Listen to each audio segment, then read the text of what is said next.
Écoutez, la Guinée s'enlise dans plusieurs crises. Il y a une crise post-électorale qu'on n'a pas encore fini de maîtriser, qui s'est greffée à une crise sociale. Et ensuite, il y a la crise économique latente, le chômage massif des jeunes depuis plusieurs années. Donc, c'est l'enchevêtrement de toutes ces crises qui provoque une forte instabilité en Guinée. Aujourd'hui, la crise est en train de s'enliser.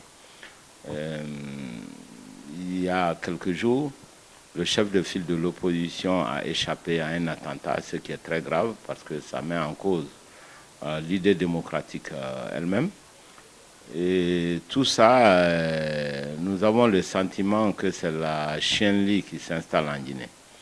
Et à mon avis, la situation est en train de dégénérer alors que nous marchons vers 2020 et surtout les législatives bientôt. On n'a pas encore fini de résoudre la crise née des élections communales.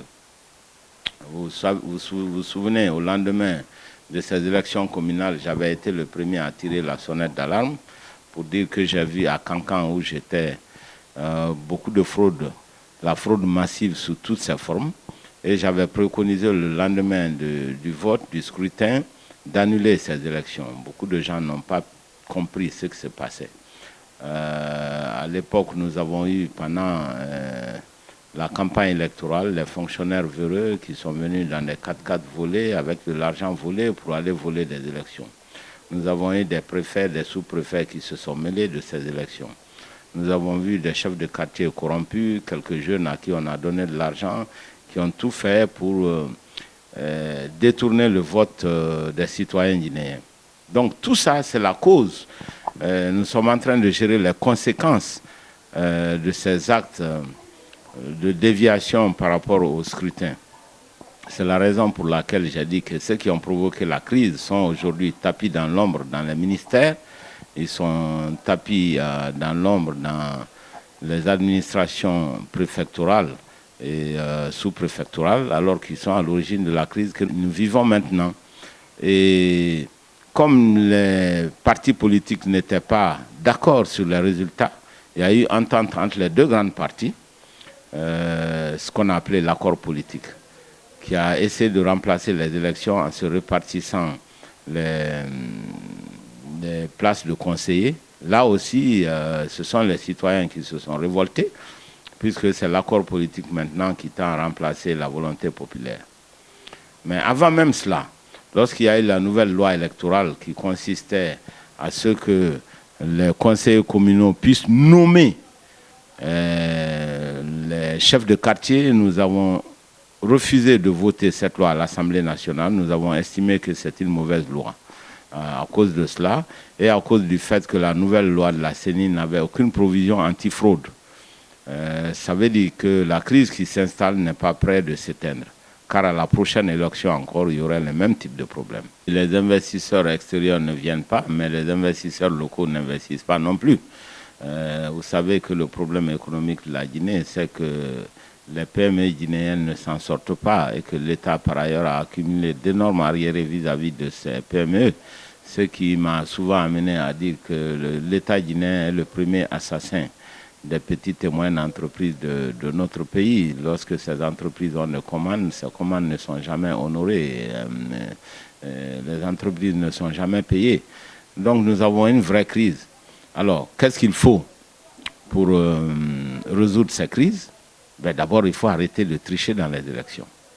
Ça, c'est vraiment la première chose. Deuxième chose, en ce qui concerne la crise sociale, il faut écouter les syndicalistes. Négocier avec ces syndicalistes ce que l'on peut et non les répondre par le mépris, comme ça a été le cas avec la grève du SLEG. Et maintenant, ce sont les tout petits enfants de l'école primaire qui se mettent dans la rue, ce qui est très très mauvais signe parce que ces enfants apprennent déjà la contestation à leur âge. Cela augure des lendemains très difficiles pour la Guinée, puisqu'ils vont prendre l'habitude de descendre dans la rue pour un oui ou pour un non. Ça, c'est catastrophique. Mais je l'ai souvent dit, la crise sociale, la grève, est déclenchée non seulement pour des revendications catégorielles pour les enseignants, mais aussi par la frustration née du fait qu'on voit la corruption partout. Ceux qui sont proches de l'État étalent à ciel ouvert les richesses mal acquises. Et tout ça, ça enflamme la crise et la frustration des gens. Voilà. Donc quand on veut résoudre toutes ces crises, il faut voir les problèmes économiques, il faut entamer le dialogue avec les syndicats, il ne faut plus que l'administration soit totalement corrompue et il faut que l'on trouve aussi un problème au chômage massif des jeunes. J'ai dit, même si le budget ne pouvait pas payer les 8 millions, les autorités devaient dialoguer avec le syndicat pour dire voilà ce que nous pouvons faire, voilà ce que nous ne pouvons pas faire. C'est ça. Donc ce n'est qu'un bout de la question. Le combat n'est pas pour 2020, le combat est pour une Guinée meilleure pour tous les Guinéens. C'est un combat de longue haleine. Et maintenant, dans ce combat, il y a des étapes. Il y a les élections législatives en 2019, début 2019, et puis il y a les élections présidentielles en 2020. Puisque la Constitution limite le nombre de mandats et que le deuxième mandat doit prendre fin en 2020, il est évident que nous allons vers une grande recomposition politique